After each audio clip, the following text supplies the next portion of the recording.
Do, do, do, do, do, do. Ask Audrey. So Audrey, one of our viewers sent in this email. She writes, most of my neighbors have decorated their homes for Halloween, and I'm invited to a few Halloween parties this year. I was wondering, how big of a holiday is Halloween? And I've spent a lot of money for Halloween. How much do most people spend? Very good question, especially this time of year. Halloween is a booming business. You've got $6.9 billion being spent, predicted to be spent this year. And if you look at from last year, it was $5.8 billion. That's a huge difference.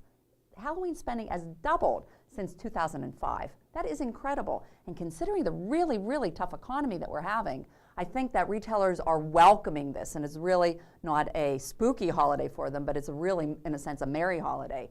We've got consumers out there spending $2.5 billion for costumes, which includes $1.2 billion on adult costumes, $1 billion on kids' costumes, and about $500 million on, can you believe it, pets as well.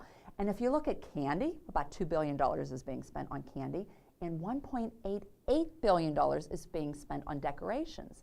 So you add all that together, and that's a tremendous amount of spending for consumers out there for Halloween. If you ask consumers, are you going to celebrate Halloween? 7 out of 10 consumers are saying yes, they will, which is up by about 64% from last year. That's huge. So adults are dressing up for Halloween. They're having parties. They're decorating their house. Lots of spending. But they have been asked, are you cutting back from last year? And some consumers are being a little bit more cautious. So what they're doing is making their own costumes, or they're using the costumes from last year, or they're getting the candy on sale, or unfortunately, somebody's buying those little fun bars, which are no fun because they're so tiny. But that's what we're looking at for this Halloween. Okay, thank you. Sure. Ask Audrey.